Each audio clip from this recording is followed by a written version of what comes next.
মাই fly চ্যানেলে সবাইকে অশেষ অভিনন্দন। আমার এই চ্যানেলটা আগে আমি রান্না বাড়া দিতাম, এখন আমি রিসেন্টলি ব্লগ স্টার্ট করেছি, সেটার কারণও বলেছি। তো আজকে আমি ডেইলি কিছু কাজের মাঝখানে আজকে কিছু একটু অন্যরকম চমক আছে, তো সবাই কিন্তু ওটা দেখার জন্য আমার চ্যানেলটাকে দেখতে হবে। আজকে একদম অন্যরকম একটু দেখাচ্ছি, তো কি দেখাচ্ছি সেটা দেখার জন্য কিন্তু পুরো ভিডিওটাকে দেখতে হবে উইদাউট স্কিপিং।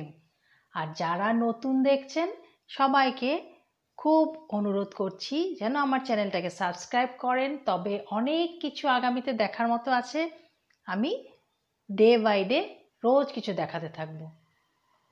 এখন রাত্রি প্রায় 10টা বাজে, আমি সব কাজ সেরে এখন বসেছি, এখনও চান করতে যাব, এখন আমার হয়নি। তো আপনাদের সাথে একটু কথা বলার জন্য আমি আসলাম। আজকে আমি কাজের ফাঁকে একটি গল্প পড়েছিলাম, মোবাইলেতেই এসেছিল গল্পটা, খুব ভালো লাগলো গল্পটা পড়ে, তাই সবার সাথে আমি এই গল্পটা শেয়ার করব ভাবছি। এই গল্পটা অভিভাবকদের জন্য তো মনে হয় খুবই ইউজফুল, কারণ এই গল্পটাতে আমি এমন একটা গল্প বলছি যেটা হয়তো বা প্রত্যেকেই ফেস করে থাকেন ছোট বাচ্চাদের নিয়ে বা ছেলে মেয়েদের নিয়ে, বাচ্চা বয়স বা একটু বড় হওয়া পর্যন্ত। তো গল্পটা আরম্ভ করা যাক। তো একটি ছেলে ছিল 7-8 বছরের, খুব রাগ ছিল ছেলেটির, মানে সারাদিন মা বাবাকে একদম অতিষ্ঠ করে মারত। তো বাবা দেখলো এইভাবে তো আর চলা যায় না, প্রত্যেকটি দিন তার এত রাগ এত রাগ।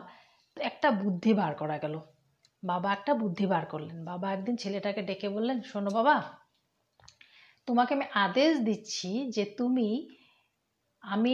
তোমার এত রাগ, তো সেই রাগকে তো তুমি কিছুতেই কমাচ্ছ না হাজার বলার পরেও, কিন্তু তোমাকে কিছু একটা করতে হবে, আমার আদেশ, সেটা কিন্তু তুমি অমান্য করতে পারবে না। তো ছেলে রাজি হলো সেটাতে। বললেন তো বাবা ছেলেকে বললেন, যতবার তোমার রাগ উঠছে, তিনি কিছু পেরেক এনে ছেলেটার হাতে দিলেন, একটা ইয়ের মধ্যে রেখে দিলেন। তো বললেন, যতবার দিনের মধ্যে তোমার রাগ উঠছে, তুমি বাগানের ওই কাঠটির মধ্যে গিয়ে সেই পেরেকটা গেঁথে দিয়ে আসবে। তো ছেলে রাজি হলো। তো দেখা গেল প্রথম দিনই ছেলে 37 বার পেরেক গেঁথেছে। এখন সে রোজই এরকম তার রাগ ওঠে আর সে পেরেক গাঁথে, রোজই রাগ ওঠে পেরেক গাঁথে। এরকম করতে করতে একদিন ছেলেটি ভাবছে, আরে আমার রাগ ওঠে আর পেরেক গাঁথি, পেরেক গাঁথাটা তো বড় যন্ত্রণার কাজ, পরিশ্রম হচ্ছে আমার, এর চেয়ে ভালো আমি রাগটাকেই কন্ট্রোল করি। এই করতে করতে আস্তে আস্তে সে রাগটাকে কন্ট্রোল করা শুরু করলো, পেরেকের পরিমাণ কমতে থাকলো। এমন একদিন আসলো যেদিন তার পেরেক গাঁথা বন্ধ হয়ে গেল, তার আর পেরেক গাঁথতে হচ্ছে না, তার রাগ একদম কন্ট্রোল করে নিতে পারছে সে। তারপর বাবা একদিন, প্রায় এটা করতে গিয়েও প্রায় বছরখানেক লেগে গেছে তার, তারপরে তার বাবা একদিন তাকে বললেন যে এবার আসো আমার সাথে, এখন তোমাকে আমি আরেকটি কাজ দিচ্ছি, এই যে তুমি এতদিন যে এত পেরেক গেঁথেছ, এখন তুমি সেই পেরেকগুলোকে রোজ একটা করে খুলবে। ছেলে সেটা তো রাজি হলো। পেরেক খুলতে তার প্রায় বছরখানেক বা 1.5 বছরের মতো সময় লেগে গেছে। পেরেক যখন তার খোলা শেষ, বাবা আবার তাকে সেই কাঠটার সামনে নিয়ে গেলেন, বললেন, দেখো তুমি তো রাগ করেছো, পেরেক গেঁথেছো, রাগ কমিয়ে দিয়েছো, পেরেক উঠিয়ে নিয়েছো, কিন্তু সেই কাঠের মধ্যে যে ক্ষত হয়েছে, ছিদ্রটা হয়েছে, সেটাকে কি তুমি মিলাতে পেরেছো? সেটা কিন্তু একই রয়ে গেল। তার মানে তুমি এতদিন রাগ করে মানুষকে যা তা বলেছো, তুমি রাগ কন্ট্রোল করে নিয়েছো, কিন্তু তাদেরকে যা বলেছো সেটা কিন্তু তাদের মনে দাগ কেটেই রয়ে গেছে, সেই দাগটা কিন্তু মোছানো সম্ভব না। কাজেই আমাদের সবাইকে রাগ কন্ট্রোল করতে হবে। রাগ উঠে, মানুষ মাত্রই রাগ উঠে, কিন্তু রাগে যেন আমরা কন্ট্রোল রাখতে পারি, সেটাই এই গল্পটার শিক্ষণীয় বিষয়। তো সবাইকে অনুরোধ জানাচ্ছি, এই গল্পটা বাচ্চাদের, বাড়িতে যদি বাচ্চা থাকে অ্যাপ্লাই করে একবার দেখাই যাক, কেউ যদি নাজেহাল হচ্ছেন বাচ্চার সাথে। তো আমি কালকে আবার কি আনি সেটার অপেক্ষায় থাকতে হবে, এবং সেটা জানার জন্যে আমার চ্যানেলটাকে দেখতে হবে। তো সবাইকে শুভরাত্রি। সকাল থেকে আজকে সেরকম কিছু শ্যুট করিনি, তো রান্নাবাড়া শ্যুট করিনি, আরেকটা অন্য কিছু শ্যুট করেছি। তো গল্পটা শুনে কার কেমন লাগলো অবশ্যই আমাকে কমেন্টস করে জানাতে হবে। নতুন দর্শকদেরও বলছি, আমার চ্যানেলে সবাই যেন কমেন্টস করে, কমেন্টস করলে আমি বুঝতে পারবো কার কেমন লাগছে। ডেইলি ব্লগের মধ্যে তো কিছু কিছু জিনিস থাকে, কিন্তু সঙ্গে আমি রোজই একটা গল্প বলার চেষ্টা করব। তো সবাইকে ধন্যবাদ। আর নতুন বন্ধুদের বলছি, প্লিজ সাবস্ক্রাইব করে দিও আমার চ্যানেলটাকে। আমি আপনি বলেই সম্বোধন করি, যদি আমার বড় কেউ আমার চ্যানেলটা দেখে থাকেন যাদেরকে আমি চিনি না, সেই জন্য আমি তুমি বলছি না।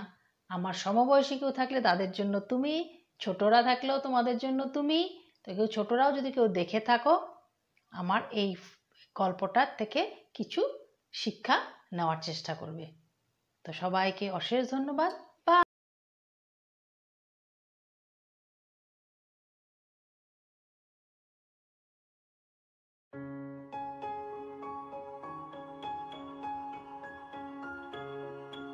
আজকে আমি একটা অন্য বাহনে করে গেছি, এটাকে বলে টমটম। দেখতে ভারী মিষ্টি, একদম ছোট্ট একটা খেলনা গাড়ির মতো লাগে দেখতে।